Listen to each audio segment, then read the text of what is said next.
All right, everybody. Anti-War Radio on Chaos Radio 95.9 in Austin, Texas. I'm Scott Horton. That, of course, was Fear.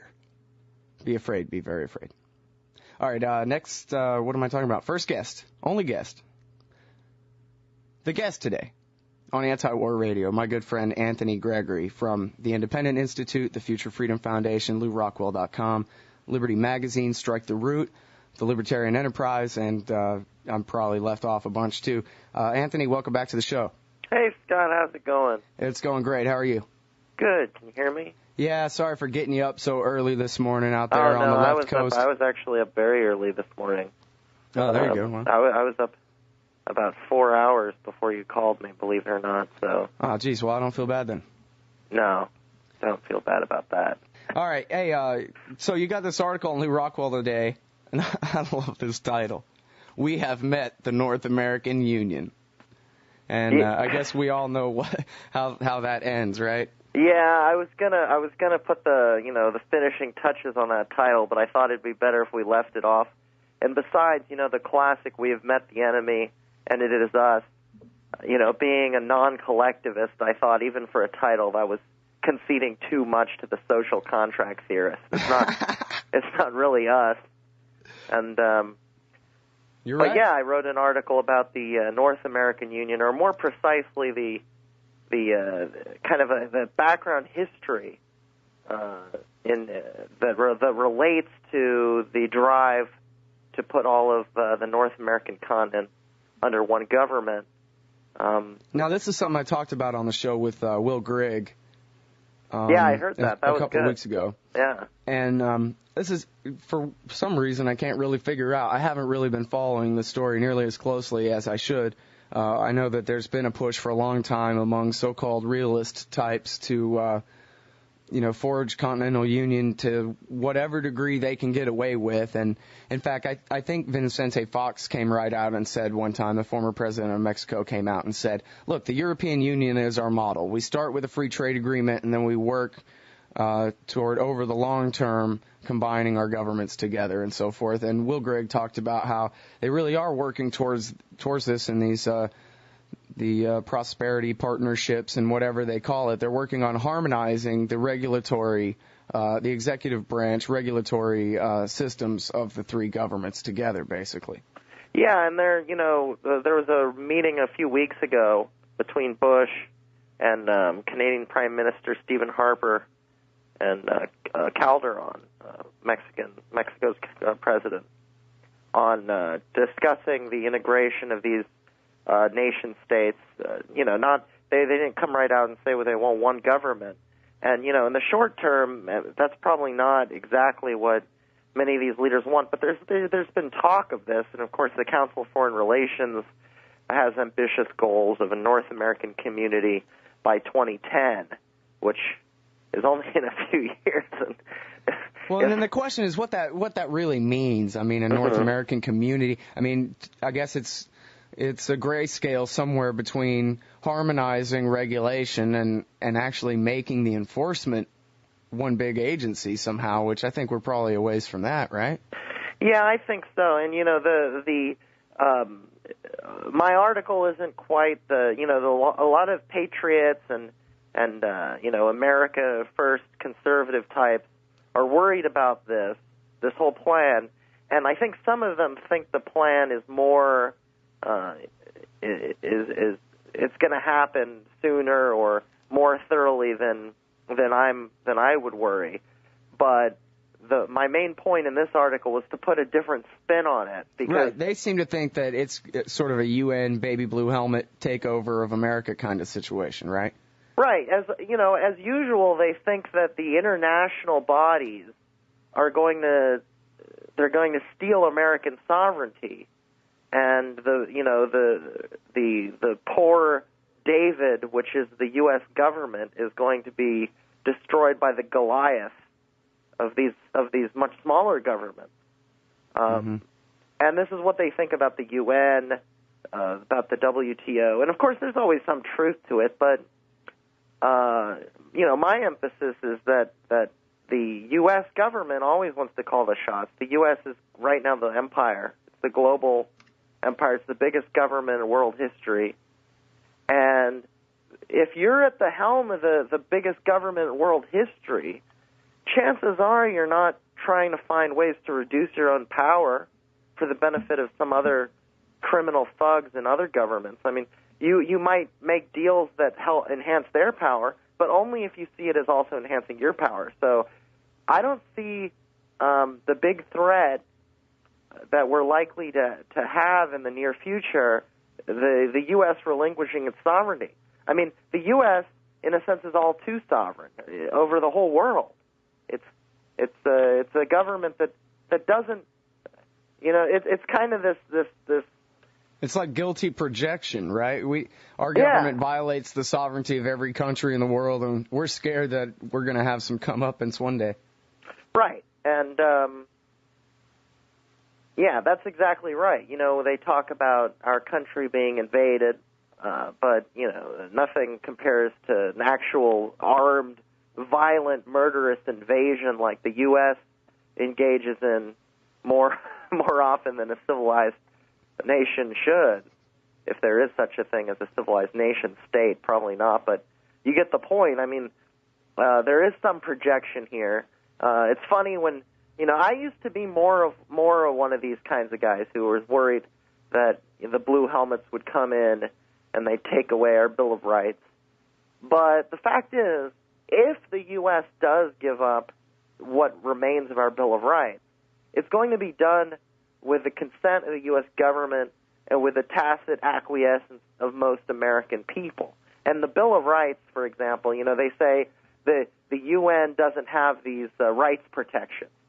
And yet, here's the U.S. saying that it basically renders the entire globe its battlefield in the global struggle against extremism and all bad things that's supposed to go on for our lifetimes or longer, whereby the U.S.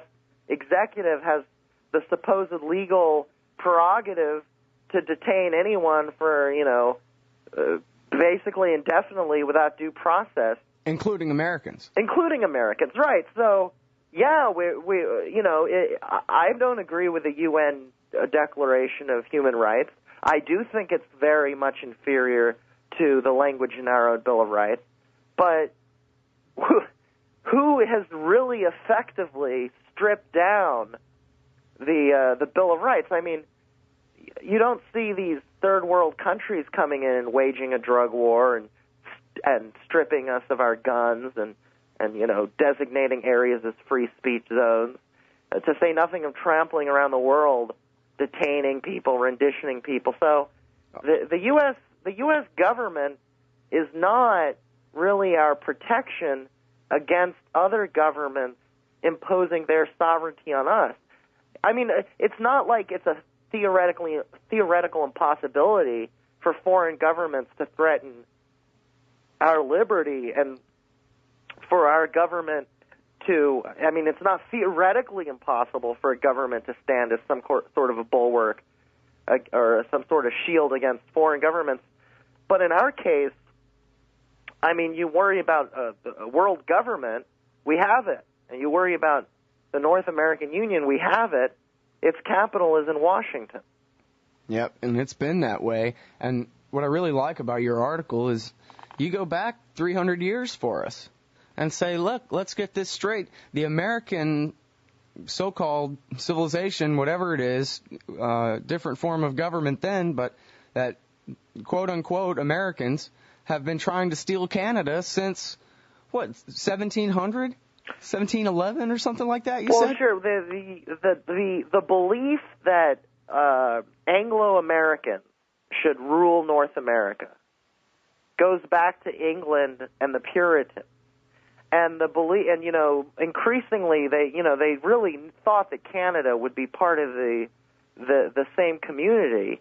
Originally, large parts of what's now Canada were colonies of France, and the original drive was Americans wanting to snatch Canada on behalf of the British Crown, but at some point the Americans didn't want to be a colony themselves, and so they started all of a sudden. No, they wanted to drive the British out of Canada, and So the Americans kind of took over part of the British imperial ambition toward North America, and since the beginning of the United States, there was a huge drive to annex Canada. Almost all of the American revolutionaries in the Revolutionary War against Britain wanted Canada. It was the first major military operation by the U.S. was the invasion of Canada. Yeah, wasn't that led by Benedict Arnold? Yeah, I think, yeah. Yeah, and at that point, if I remember right, Canada was just 2 cities. And they tried to take them by force. They didn't try to march into town and say, hey, look, we're rebelling against the British. Why don't you guys come with us? They tried to come in and take the towns violently, and they lost. Well, they thought that there'd be a lot of Canadians who wanted to go along with it because, I mean, a lot of the Canadians were English-born. You know, they were of British stock. But it turns out that just as the Americans started to develop their own nationalism, so too did a Canadian nationalism begin to develop, where they didn't want to be part of the rebellion. So there was always this rhetoric of let's liberate Canada from Britain, you know, at least going back to the American Revolution. But that was it was somewhat disingenuous given that they kept invading and violently trying to take it. But you know, this carried over to the War of 1812. One of the big reasons that America got in a war with Britain was because Americans all over the country wanted Canada still, and Britain had Canada, and they invaded Canada in 1812, and you know, the desire to have Canada continued into the 19th century. In the late 1830s, under Martin Van Buren, there were a few incidents where war might have broke out. In fact, Martin Buren's advisors really wanted to go to war to distract from domestic troubles, which, you know, is a very common occurrence in history. But he, you know, Van Buren, for a few of his flaws, was actually one of our greatest presidents. He resisted this, and a president who resisted a drive to war, really? Yeah, and he also resisted war with Mexico. But that's another story.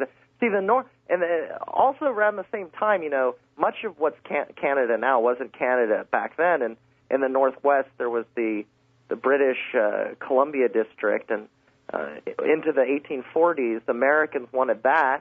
And around that time, Americans got even louder and louder about wanting Mexico, including, you know, a lot of what's now the U.S., you know, California and New Mexico, and you know, big parts of Arizona and so forth. But you know, California, they believed they had a natural right to it. Going back to the Puritans, they thought, you know, the Pacific Ocean was their boundary. So the Mexican War was largely a trick that, you know, there was supposedly a boundary dispute within Texas between the Nueces and Rio Grande rivers, but that was you know, just the trigger. You sound like Abraham Lincoln. You know, I get that all the time. I'm such a Lincolnian. Well, you know, that's the irony, is the Lincolnians and the Hamiltonians, which, as you know, Scott, we've on your show, we've spent at least a couple hours bashing these guys. But which is always great fun. Which is great fun, but they, in the conservative in the tradition of big government conservatism, mercantilist nationalism, in some ways they were more wary of expansionism than a lot of the Jeffersonian Democrats. The Jeffersonians wanted the whole continent from the beginning. Thomas Jefferson thought it was preordained we'd have Cuba. He thought that in the War of 1812, you know, taking Canada would be a mere matter of marching, as he called it, basically a cakewalk. You know, you're getting to hear something that I learned in high school, and it's kind of a bitter pill, I think, for some people. I guess it's pretty easy for others. It was a bitter pill for me, but I eventually accepted it because, hey, it's just the unavoidable truth. There is no republic. The Constitution created an empire, and it's been one. And hell, you know, you could probably even make the case that it was an empire under the Articles of Confederation. But under the U.S. Constitution, this is an empire. It always has been. Yeah, there's one of the books that I used for my article Richard W. Van Alstyne, The Rising American Empire, is a great book about the very early American diplomatic policy and how from the beginning there was this conception, yes, that the U.S. was an empire. I mean, some people thought of it this way. They didn't think of it the way that people think empire now, where it's, of course, some people don't even think America's an empire now. They would think that nothing short of, having a huge moon-sized battle station capable of destroying entire planets. If you had that, maybe you'd be an empire. But no, there's a very real sense in that they, from the beginning it was expansionist. A lot of Americans and anti-war Americans, and of course, we know libertarians and paleo-conservatives, when they talk about the U.S. development into the empire, they draw the line at 1898, at the Spanish-American War, which is or even very... at 1917, an entry into World War I. Yeah, I mean, that's it, right. 1917, we could draw the line. I mean, some will say that it wasn't an empire until the Cold War, and of course some will say it wasn't an empire until after the Cold War. I think they're being way too generous to the past. But 1898 is the better starting point in terms of global intervention, and yet, the U.S. government was interventionist from the beginning. I mean, in 1850, I believe, or 1851, the U.S. government bombed Nicaragua. I mean, it wasn't, we're not talking Dresden here by any means. We're not talking, 20th century horrors of total war, but the U.S. was always trying to snatch the entire Western Hemisphere. You look at the Monroe Doctrine, and a lot of this goes beyond the scope of my present article, which I'm glad about because I want people to read it and not just assume that and get something slightly different from this conversation. So this is great, but yeah, the Monroe Doctrine was an imperialist statement that said that basically we own the Western Hemisphere, and European countries stay out, and like every American imperial move, whether we're talking the World Wars, the Cold War, the Spanish-American War, the interventions for empire early on, and the statements on behalf of American empire were made in the name of anti-imperialism. I mean, we have a great heritage of being the first anti-imperial empire, the first, Well, no, it's true. We've become what we swore to destroy. Yeah, That's the way it works. So yeah, we were interventionists from the beginning, or rather, the U.S. government was. Of course, not. You look at what the U.S. is now, and you think back to when it was 13 colonies, and sometimes the leftists overstate this somewhat, or they say it's unique, like America's the only force that's done this, or the only power that has done this. And sometimes they overstate it. But on the other hand, if we're going to be talking about history and we want to be accurate about belligerence in the past, the U.S. didn't take that radical a turn at the dawn of the 20th century. It was just extending the manifest destiny principles of the mid-19th century to a more global, playground. They had the technology to do it, and so they did it. And again, this isn't.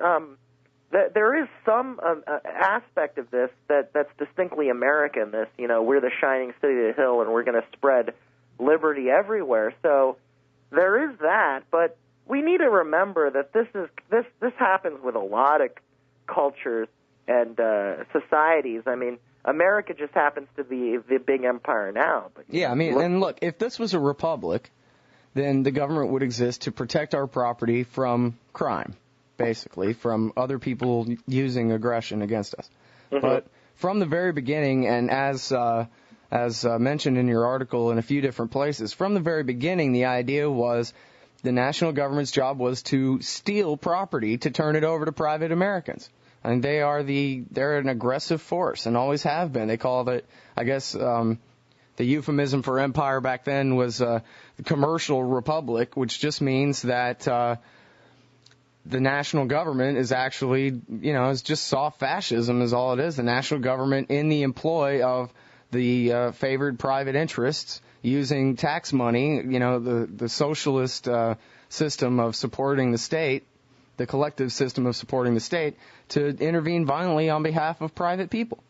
Yeah, the idea is, Britain had this mercantilist, kind of quasi-corporatist, hypocritical system.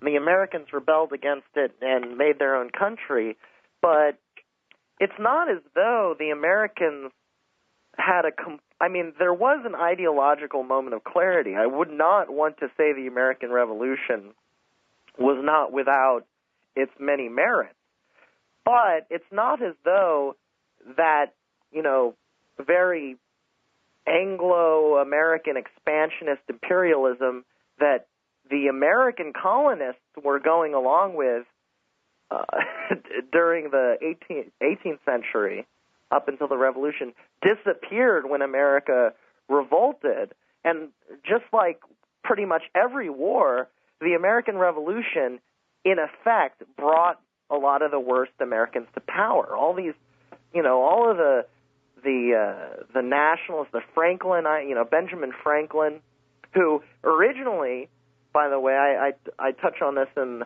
the piece, he had, before the Revolution, he was talking about being a loyal Briton and how Britain had an obligation to help America expand throughout North America, kick out the French, and because the Americans would inevitably need more living space, and when they revolted and decided they didn't like going along with the British Empire and started blaming the British Empire for things like the debts collected or the debts that accrued because of the 7 Years' War, which incidentally the Americans had a huge hand in, especially George Washington. There was this mercantilist, imperialist, horrible ideology that the Americans were pointing out was incompatible with Republican liberalism. It still was latent in the American society, and before you knew it, we had a constitution that very quickly turned the American president into someone as powerful as the British king. Yep. And it wasn't supposed to, and Hamilton said it wouldn't in the Federalist Papers. But you look at what Washington did, suppressing the Whiskey Rebellion. You look at Adams' Alien Sedition Acts. You look at Thomas Jefferson's very vicious embargo, where they searched people without what I'd consider just cause for the crime of trading with people internationally. And these are some horrible executive violations of liberty. And these were the first three presidents. And then Madison came in and got us into Mr. Madison's War, which, of course, is where Andrew Jackson got on his ladder to power. Mm-hmm. More history there. All right, hey, let's take some calls from some folks. The number here is 512-646-6446, 512-646-6446. I'm Scott Horton, and I'm talking with my buddy Anthony Gregory on Anti-War Radio. And now, oops, I'm clicking the wrong button here, folks. Let me click the right button. And welcome whoever this is to the show. Hi, this is David Badell. Hey, David, how are you? How's it going? Great show. Enjoying this stuff. Good. And I'm looking forward to the second hour, too, because I've called it. I've let some people on my Ron Paul list know about your show today because some of them are sympathetic to truther theories. So I'm looking forward to some debunking. Reason I'm calling is it just brought to mind a friend of mine who's one of the 3 or 4 anti-war professional libertarian historians in the world, named David Fitzsimons, has a book coming out on Tom Paine. And David went into this thing thinking, oh, boy, Paine, this great classical liberal and everything, and you read Common Sense, it's wonderful stuff. But Paine was really the first neocon in a lot of ways. He wanted kind of a, what? I'm sorry, I was going to say, don't tell me that. He's one of my last. Well, you got to shoot it down. He was He was for a worldwide kind of democratic revolution led by, the state, and in fact cooperated with Napoleon. He was a big fan of Napoleon, and was sending Napoleon letters like, I'm a native of that part of England. If you want to invade, here's how you can do it. Here's how deep the harbor is, that kind of thing. So I started to be a downer, but just adds to your thesis. Well, I was always a little skeptical of Paine because he was a tax collector. Well, he supported the Constitution as well. Yeah. And I think I seem to remember from some class I took a long time ago that Paine's first big piece of writing was a complaint that the tax collectors weren't being treated well enough. Well, these guys often have a kind of double life in a way. I mean, you look at John Locke. I mean, he has a wonderful statement against slavery, but the guy who helped write the South Carolina Constitution, which, set out a whole system for keeping the slaves down. So, I guess we want to find heroes, and there's some out there, but, it's hard sometimes. It is hard. My thing is, I learned all my libertarian theory from reading Jefferson, and yet every other page is some great libertarian writing, and then all the pages between those are full of, so I went to the market and bought some human beings today. Well, hey, we're not supposed to talk about slavery until the 1850s and 60s when all of a sudden it justified Lincoln's dictatorship. When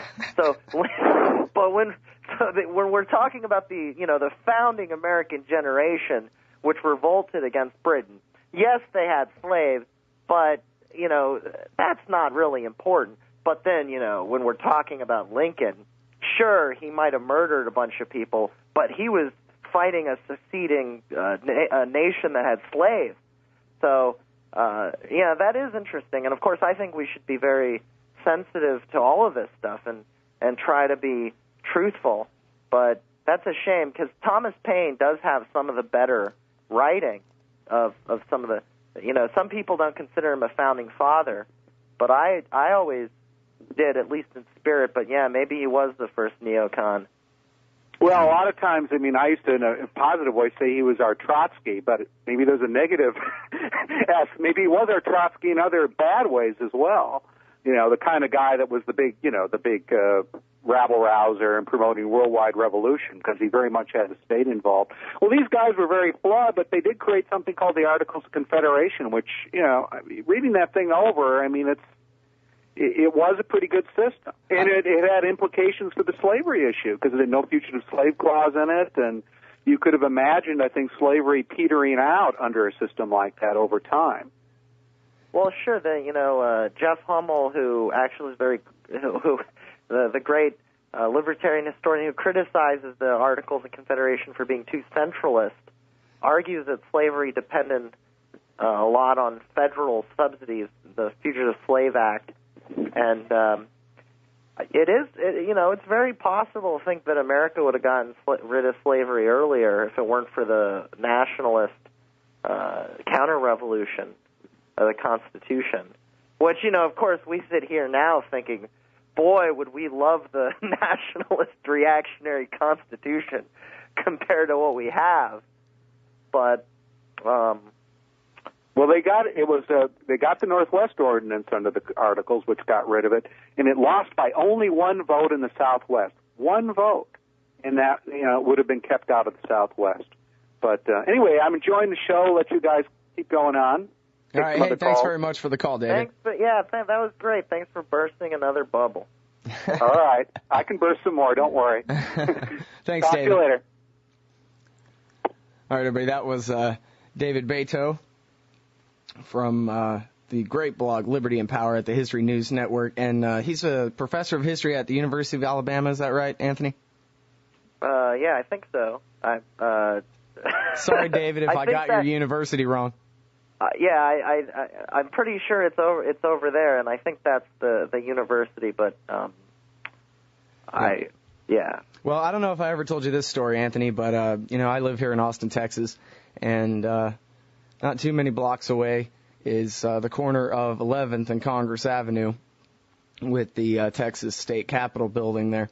And it's on a hill, basically overlooking the Colorado River. Not the same one that hits the Grand Canyon, you understand, but the Texas one. Mm-hmm. Just means color red in old genocided Indian language. But anyway, so it was on that hill where the Capitol now sits that a man named Mirabeau B. Lamar stood and said, "Here shall be the seed of empire," as they went to create their own little imperial vision down here in Texas. And then I guess it really wasn't long before they sold out, only 10 years before they sold out to the American empire, because they wanted help stealing the land between the San Jacinto and the Rio Grande. Mm-hmm. As you mentioned in your article. And then, oh wait, I'm sorry, did we do the part about the spotty Lincoln, how Lincoln came out and said, "Wait a minute, President Polk, where exactly did this firefight take place?" Yeah, he was, we didn't talk much about it, but yeah, Polk was, of course, trying to get the U.S. Into war on behalf of Texas against Mexico, and his real plan was to use it as to seize California. But, you know, he was saying there was this, but he and his predecessor, President John Tyler, had been sending people to agitate on the disputed territory to provoke a war. And yes, there was a point where Abraham Lincoln challenged Polk's war propaganda and said, "Wait, where was the shooting?" Because actually the first real battle there was south of the border, and I think Polk was pretending it was further north. And so Lincoln and a lot of the you mentioned Madison's war. The irony is some of the Federalist types and the Hamiltonian types were less expansionist, less belligerent in war, though Lincoln changed that. And from then on, it seems like both parties are the war party. Yeah, ever since Lincoln, though, as much as, you were, in the last several years, I've come on your show a couple times at least to just bash Republicans, which is always a good thing to do. But over the sweep of history, it's possible that, putting aside that huge calamity of Lincoln's war, which was our biggest war by far, in terms of foreign wars, the Democrats, who still retain some of that rhetoric of, liberation of the masses and all that stuff. I mean, I'm not saying they believe it, but there is somewhat of a continuity in the rhetorical apparatus from the Jeffersonians to the classical liberals to the modern liberals. And it's interesting, the more I study this, it looks like there's always been this kind of progressive, neo-liberal, this liberation imperialism that party and tradition has always stressed, and but after the Civil War, we had a united. America was more united and could once again focus not on killing each other but killing other people. Right, and that's really what happened after the Civil War was, hey, let's all let bygones be bygones and go stamp out the remaining Red Indians. And that's one of the shames of, one of the great things that might have happened if the Southern secession was allowed to happen in peace is that the belligerent kind of imperialist expansionism of a lot of Southerners would not have had the complementary backing and encouragement of the mercantilist, corporatist Yankees. But once they team up, boy, are they a horrible, they're a terrible thing to deal with when all of the warmongers in the United States team up and we get the New York intellectuals with the rah-rah God and country types in the red states. Yeah. That ain't good. Maybe you can remind me who it was that wrote this great article on LouRockwell.com one time. I think we talked about it, where he divides the American population basically politically into Jeffersonians, Jacksonians, Hamiltonians, and Wilsonians. You remember that? Was that McCarthy? It very well may have been. I don't think know. that was Daniel McCarthy. Yeah, that sounds right. I think it was. Maybe. And that was a great article about those four traditions. And when we're splitting up the traditions, we have to kind of be a little loose. The Jeffersonians at their best. Putting aside Jefferson the man and some of the worst things he did. The Jeffersonian tradition is, of course, in theory, the tradition closest to what we believe. And then there's the Jacksonians, who are different. They're kind of a just belligerent nationalist. They're kind of like, just the thuggish, a lot of the conservatives that support Bush now. They're not really the intellectual Wilsonians who, think that they're spreading liberty as much as they just want America to kick ass. Right. It's a little bit of a... No, I'm not going to mince words. It's not an unfair characterization. That's what they want. No, it's not at all. And see, this is really the bad thing, is when the best of these four brands is Jeffersonianism, and Jeffersonianism is basically just as imperialist as the rest of them, maybe even worse than the Hamiltonians. Well, it can be. It's tainted. There's always been this unfortunate warmongering streak in some of the liberal tradition, though I'd like to think that our true, libertarian / classical liberal tradition has by far mostly been on the side of peace.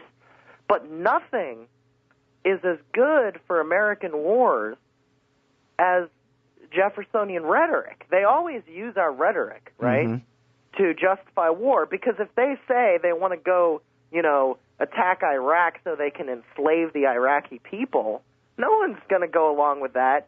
No one having read the myth of America's founding, and by myth I mean some of it's true, but Americans don't want to think of themselves as a non-open, non-liberal society. So the rhetoric has always been Jeffersonian, and of course Wilsonianism is kind of extended Jeffersonian Madisonianism to the whole world, because during the 1812 war, they were talking about the freedom of the seas, and it's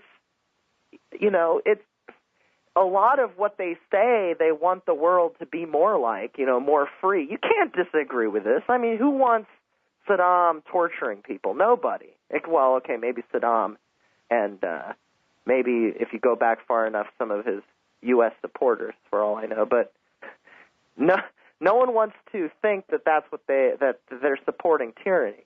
So Jeffersonian rhetoric has always been a cover for Hamiltonian government at home and Wilsonian aggression abroad.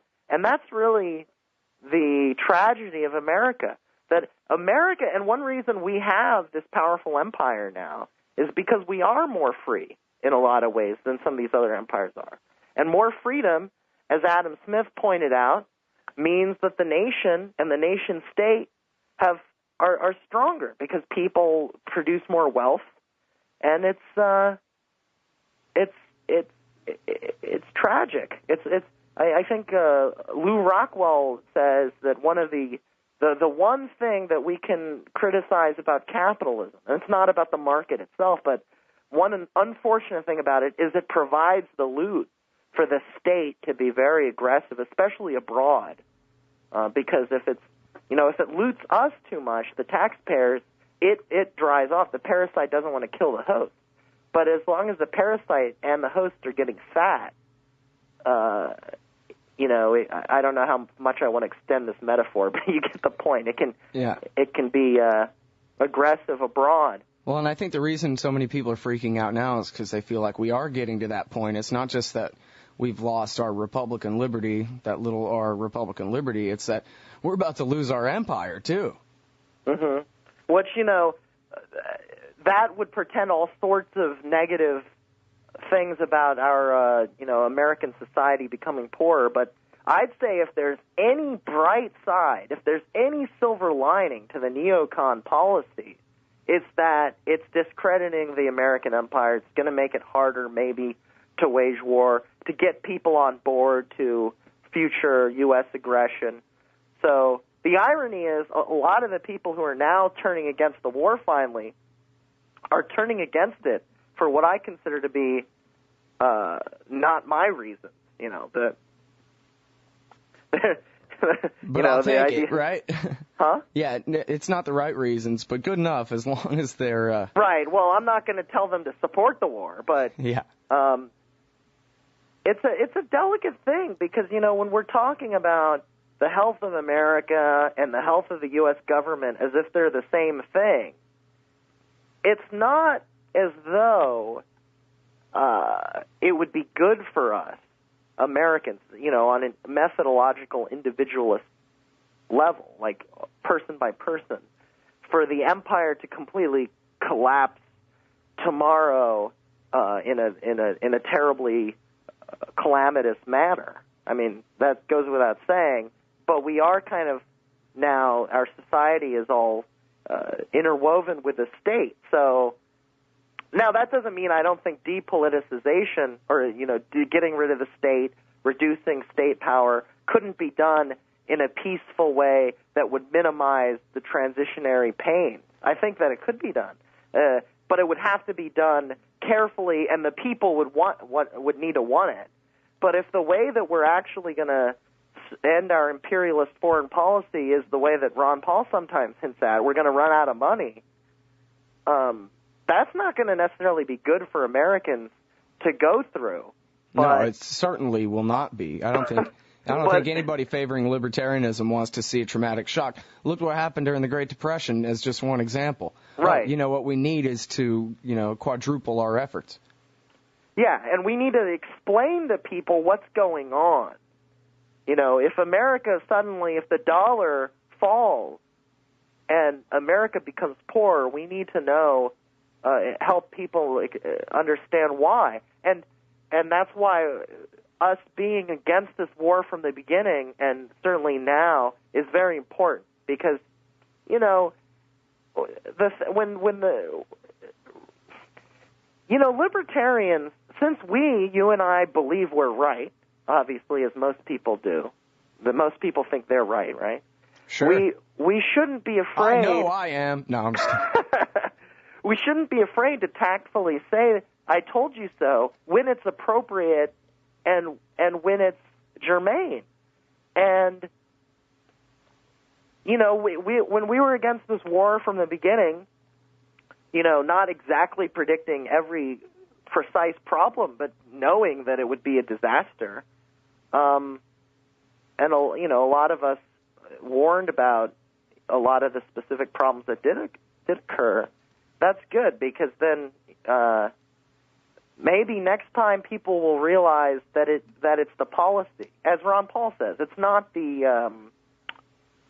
just this tactical failure to put, you know, we need 30,000 more troops, and then all of a sudden, you know, Iraq will become the 51st state, and they'll all line up to vote for an Iraqi version of Obama or Romney. It is the policy itself that's flawed, and it has a lot of horrible consequences. And we need to be prepared to explain it if things really go south, which they might. Because during the Great Depression, there weren't enough voices that understood economics, that understood the full problem with a New Deal and trying to deal with it. And in terms of war too, there are some ways in which we're better off than we were in a lot of previous wars in America, where, you know, there's a lot of information available. There's a lot of very well-informed and insightful people out there explaining why you can't fight a counterinsurgency with airstrikes unless your plan is just to kill a lot of people, and that's your goal. And so I do have hope. Yeah. We do have a lot better baseline from which to fight this time around. Yeah, I think so. And I think the anti-war movement, you know, there's a lot of people are sad that there's not more of an anti-war movement on the streets, and I kind of am too, but I think there's more sophisticated critiques of this war than there were in the past. And, on the left, there's a lot of good stuff on the war that isn't too much burdened by some of the new left stuff during Vietnam, where everything was about America trying to rule the world. Of course, there's a lot of truth to that, and there's a lot of truth to that now, but for lack of a better term, the anti-Americanism, if it's too extreme, it can be counterproductive in terms of convincing people. But a lot of the critiques I've seen in the last several years have actually been quite measured, not to say not radical and not truthful, but really, honest and precise, and people are very careful in criticizing this war, and yet people aren't afraid to oppose the war, a lot of them, and that's all good. Well, I saw something Noam Chomsky said before the Iraq War, which was, "Wow, look at all the people here." 6 or 8 years into Vietnam, I'd go to major universities and give speeches and have 10 people come out. This is really something. So I don't know really what effect we can have. It doesn't seem like much. But then again, who knows where this country would be if we hadn't had the anti-war movement that we have had over these past years. Well, that's exactly, that's the important thing to remember. Whenever we think that we're having no impact in all of our condemnations or analytically careful scholarship against the state and its most egregious and murderous acts, whenever we think we're just failing and it's futile, we got to remember where the state would be without it. I'm going to have to quote Lou Rockwell again because he had a very powerful piece about this, I think called The Case for Libertarian Hope a while back, where he says, yes, we got to look at all the ways where society is not yet, it's far from conformed to the classical liberal vision all the way, but we've got to remember and take account of the ways it has not been shaped according to the vision of the state. The state seeks total control. That's just its institutional tendency, is to expropriate and expand, because it is just a monopoly on violence. No matter who's in charge of it, that's its institutional inertia is toward, government growing and liberty yielding, as the hypocritical Jefferson said. Yeah, and to tie it back to the beginning, if they really got it their way, we'd have had a world state 60 years ago. FDR and Stalin would have formed the one world commie states of utopia or whatever, and we'd all be dead by now. We would have invaded 5 countries after 9/11, nuked a few of them. There'd be, full-blown internment camps. Guantanamo wouldn't just be doubled, as Romney said it should be. It would be, 20 times the size.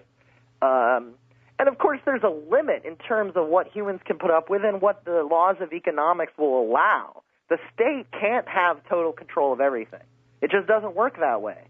If it could, there'd be more of a worry, but there'd also be more of a economic justification for socialist thought. If the state could actually control most activity and regulate everything without completely killing off civilization, it would be a sadder world. But short of that, the state could be much worse than it is. And one thing I try to remind my left liberal friends, when they talk about Bush being the worst ever president, and I think Scott, that I'm no fan of Bush, but it could get worse. And until you recognize it could get worse, much worse, it distorts your perspective on where we are, whether we should have hope, whether what we're doing is having an effect. And I do think it's having an effect. If Bush had the approval rating now that he did on the eve of shock and awe, or on the eve of or on the night of 9/11, or whatever, if he had that approval rating now, they probably would have attacked Iran. I mean, we don't know. I heard you talking about, you think you're the boy who cried wolf, or, I don't know how tongue-in-cheek you were being, but again, if it weren't for all these people, perhaps, making other people's ears tired with all this talk about how the U.S. might attack Iran, maybe they would have attacked Iran. Well, I'm not trying to take any credit for myself or anything, but I think that's true. I think that there's been so much great reporting about this story, particularly, Seymour Hersh and Larissa Alexandrovna and Philip Giraldi and some of these people who've come out with these stories who have absolutely thwarted the course of history on the Iran war. I think they'd have done it more than a year ago without all this opposition. And of course they want to attack Iran. The neoconservatives want to, that's obvious. A lot of the Republicans want to. All of the Republican establishment, their candidates except Ron Paul, most of the Democratic candidates want to. And, the average Bush bot will still say, Iran, they're going to attack us. And, the same propaganda almost that we heard about Iraq. But it's not sticking, and it's not quite. I think that it's very likely that as bad as the aftermath of 9/11 has been, it would have been worse if it weren't for residual memories of Vietnam, if it weren't for people learning something from history. And I think it's important for us to keep this in mind. We need to never give up in understanding the many horrors of the state and its wars.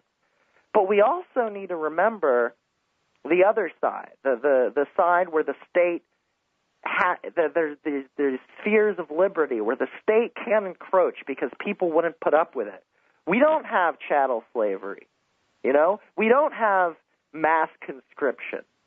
And this is great that we don't have these things. And at base, a huge reason why is ideology. It's because people don't believe in it. They don't want it. They don't think it's necessary. We have a lot more work to do, I mean, not having mass conscription doesn't alone mean you're a free country.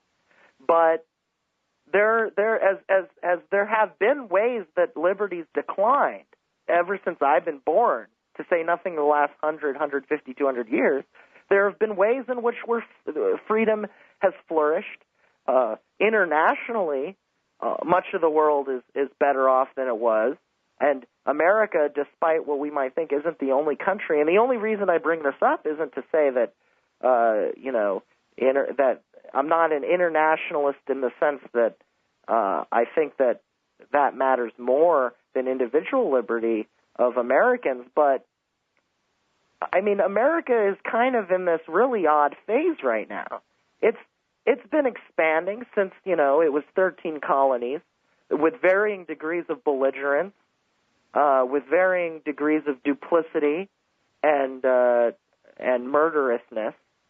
And it's kind of, there's a pathetic element of it now, Bush has a third of the people like him? Well, a third of the people, or close to it, will like any president. I mean, probably 10% of the Americans out there would like any president.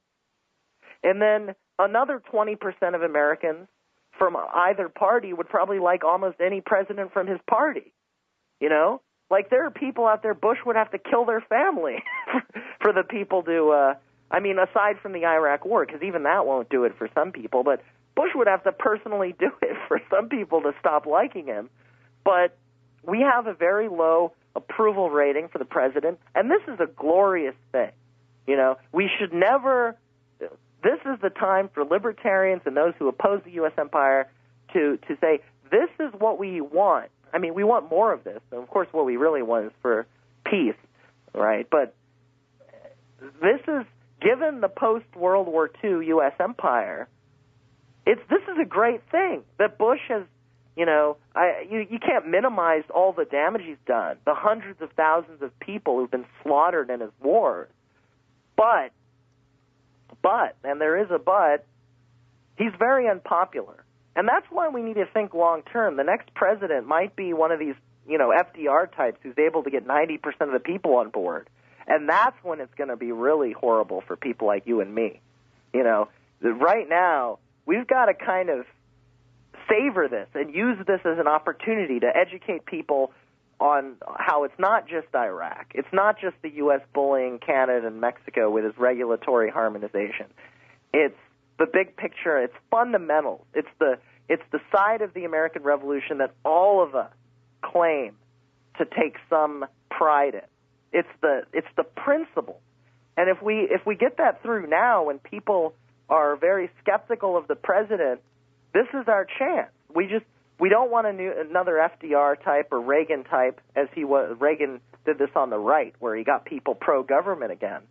And so we should savor these moments where 2/3 where we can say something about the Iraq War, and the average person on the street will say, "Yeah, I agree with you," because it can get worse, and it would be worse if it weren't for a lot of work that's been done in the past. Everybody, Anthony Gregory from the Independent Institute, LouRockwell.com, Strike the Root, the Libertarian Enterprise, Liberty Magazine, and everything else in the whole world. Thanks a lot, Anthony. Thanks. Can I just say real quick that if people want to read my new piece, they should go to LouRockwell.com today? Oh, yeah, I forgot to say that. We Have Met the North American Union by Anthony Gregory. It's at LouRockwell.com right now. Thanks, Scott. It's been great. Hey, thank you, Anthony. No problem.